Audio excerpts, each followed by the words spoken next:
Hello students, welcome to BSSEI. খানিকটা technical সমস্যার কারণে আমরা একটু দেরি করে ফেললাম। একটু নয়, অনেকটাই দেরি করে ফেললাম। কিন্তু ওই যে বারবার বলা, অসফলতার পরে উঠে দাঁড়ানোটাই আসল সফলতার পথে এগিয়ে চলা।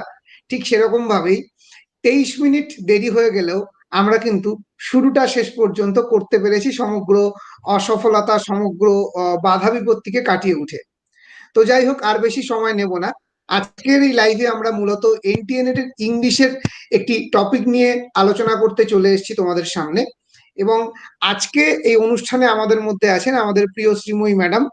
তো প্রথমে ম্যাডামকে আজকের এই অনুষ্ঠানে স্বাগত জানাই এবং ম্যাডামের সঙ্গে পরিচয় করিয়ে দিই। ম্যাডাম বর্তমানে সিম্বায়োসিস থেকে পিএইচডি করছেন এবং রবীন্দ্র ভারতীতে বর্তমানে একজন ফ্যাকাল্টি হিসাবে আছেন। তার সাথে সাথে বিএসএসইআই আমাদের ইংলিশ ডিপার্টমেন্টেও ম্যাডামকে আমরা মাঝে মধ্যে আমাদের ছাত্রছাত্রীদের জন্য পেয়ে থাকি। তো সেই সূত্রেই আজকে আমাদের সৌভাগ্য হয়েছে ম্যাডামের একটি ক্লাস দেওয়ার, এবং আশা করছি তোমরা সবাই ক্লাসটা খুব এনজয় করবে। তো আমি প্রথমেই ম্যাডামকে বলি, ইংলিশের ক্ষেত্রে প্রথম যে সমস্যাটা ছাত্রছাত্রীরা আমাদের কাছে এসে বলে, স্যার সিলেবাসটা ঠিক কি, আমরা কোত্থেকে শুরু করব, কোথায় শেষ করব, কোনটা পড়বো, কিভাবে পড়বো, কতটা পড়বো, কি স্টাডি মেটেরিয়াল, আদৌ কি স্টাডি মেটেরিয়াল বলে কিছু হতে পারে? কারণ সত্যি কথা বলতে কোনো কুল কিনারা নেই, সমুদ্র বললেও মানে কম বলা হবে, মহাসমুদ্র এরকম একটা ব্যাপার। তো এই পরিস্থিতিতে দাঁড়িয়ে আপনি ঠিক কিভাবে সাজেস্ট করবেন, কিভাবে পড়াশোনাটা করবে ইংরেজির ছাত্রছাত্রীরা? প্রথমে আমি যেটা বলবো সেটা হচ্ছে যে এক্সটেন্সিভ স্টাডিটাকে বাদ দেওয়া যাবে না। কেউ যদি ভেবে থাকে আমার এমসিকিউ আসবে, আমি তার জন্য খুব ছোট করে পড়বো, ওটা ওভাবে হয় না। পড়তে হবে বড় করেই, কিন্তু নিজের একটা ছোট্ট প্রশ্নের খাতা রেডি করতে হবে, যেখানে নিজের সমস্ত উত্তরগুলো, নিজের সমস্ত প্রশ্নগুলো নিজের মতো করে লেখা থাকবে। এটা আমার মনে হয়েছে। একদম। তো এবার আমি জাস্ট আপনাকে বলবো যে আপনি যদি কোনো একটা ছোট বিষয় নিয়ে ছাত্রছাত্রীদেরকে একটু আলোচনা করে দেন, ঠিক কিভাবে দেখতে হয়, মানে আজকের বিষয়টা নিয়ে যদি আলোচনাটা শুরু করেন। হ্যাঁ, নিশ্চয়ই। আমি আজকে যেটা আগে থেকে ভেবে রেখেছি যে অগাস্টান প্রোজ নিয়ে যদি আলোচনা করা যায়, কারণ অগাস্টান এইজটাকে অনেক জায়গাতেই দেখা যায় যে কলেজ বা ইউনিভার্সিটিতে খুব গুরুত্ব দিয়ে একেবারে পড়ানো হয় না, কিন্তু অগাস্টান প্রোজ থেকে প্রচুর প্রশ্ন কিন্তু আসে নিতে। তো অগাস্টান প্রোজ এই এরিয়াটা, 18th সেঞ্চুরি প্রোজ বা অগাস্টান প্রোজ এই এরিয়াটা যদি একটুখানি মন দিয়ে জাস্ট এক ঝলক একবার দেখে নেওয়া যায়, তাহলে কিন্তু সেখান থেকে প্রচুর নম্বর পাওয়া যেতে পারে, প্রচুর কভারেজ পাওয়া যেতে পারে। So we can start with the idea about the 18th century prose. Uh, Matthew Arnold told that 18th century is the age of prose and reason. So you can understand the significance and the importance of studying this age. And here we begin. Here we begin with the idea and with the concept that this age, 18th century, it began with an intellectual and cultural movement, because this was the time when 18th century England found the way with reason over superstition, found its way with science over faith. It passed through an enlightenment process, and it was the age which saw the glorious revolution, the fatal glorious revolution in the year 1688. So when the glorious revolution took place, some interesting historical events took place as the consequence. Number one, an increasing confidence which marked the literary culture of this age. It marked this age with a desire for rational agreement. People, all the people, the civic people, become rational, become logical. And where comes the question of rationality? The rise of novel happened. The birth of 18th century prose, the journalistic prose happened. 18th century prosaic fiction, non-fictional prose happened. And since the glorious revolution happened in 1688, the first rise of novel in 1740, in the year 1740, we find the 60 years, the 70 years gap. And through this gap, a lot of consequences in the history of English literature happened. And we have to follow that. How should we follow that? We have to note down everything which happened in between.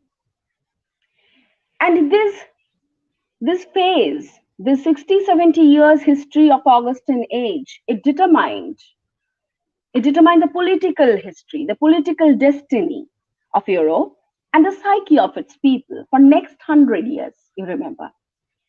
So, few historically significant events which nurtured the future history of English literature are this. Like, number one is the growth of print. The growth of print resulted few facts. Number one is the increase in the production of reading matter. There are so many reading substances of different genres, different subjects. There are different types of writings, different types of reading material also. So there is also a diversification in the types of reading material. And then there comes the growth of printing houses, booksellers, publishers, and the course of writers, and a series of names of writers and authors. Trade and better communication network happened.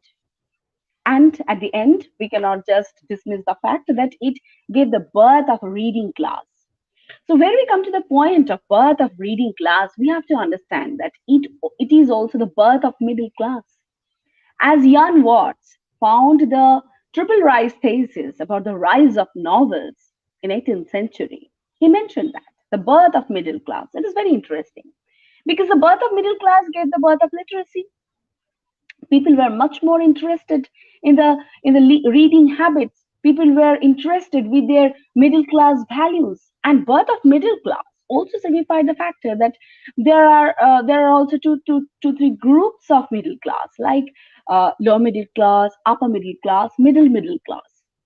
And what happened actually, it is documented that in by 7050, at least 60% of adult men and women and 40% of women in England, they learned how to write and read. It was actually, this ratio actually doubled in 18th century than 17th century.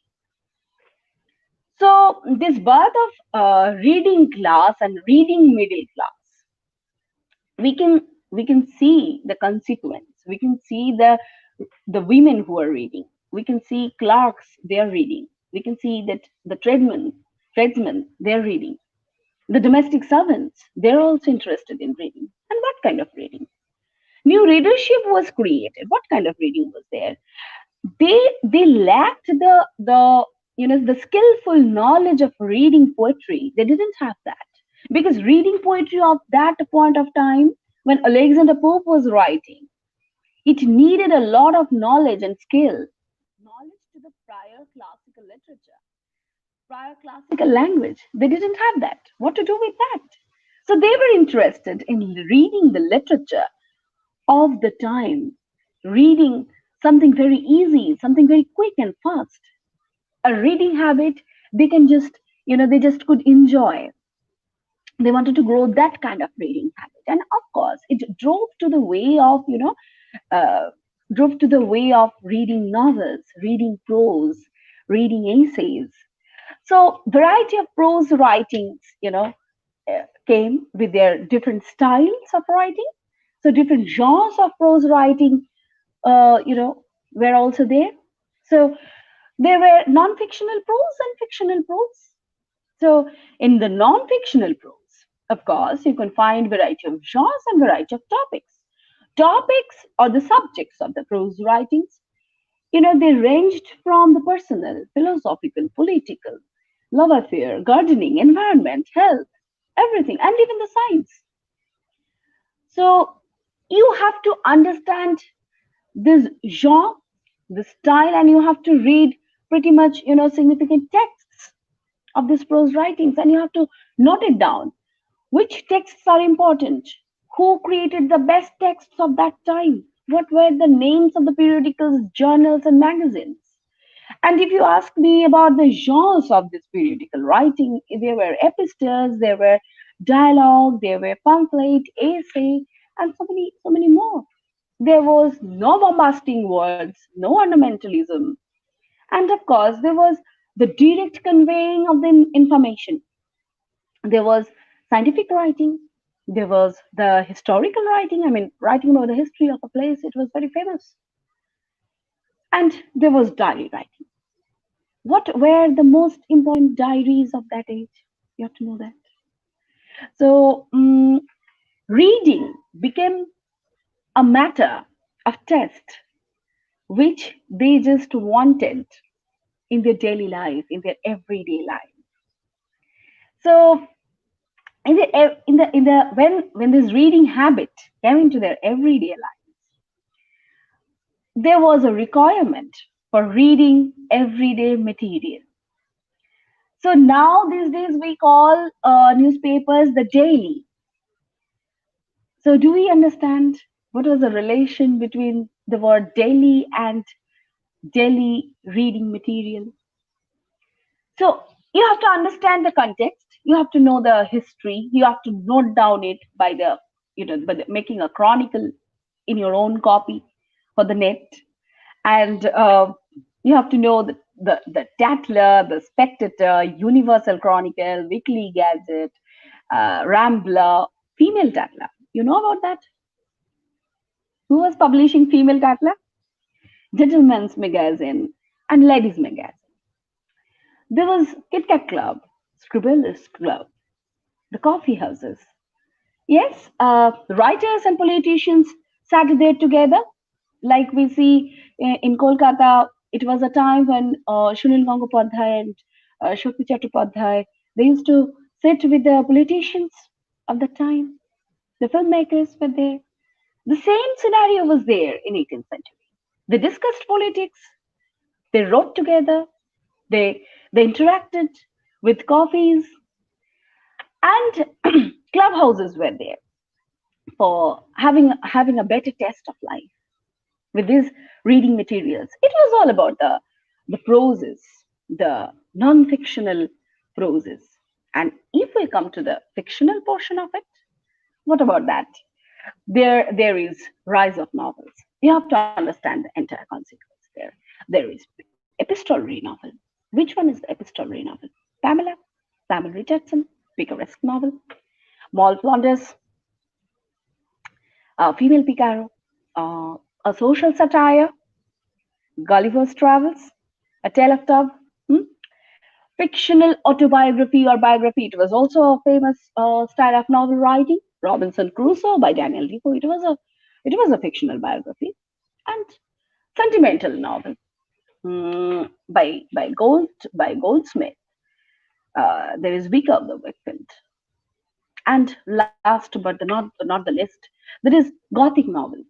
You must say that Gothic novel came with the idea of pre-romantic or that kind of.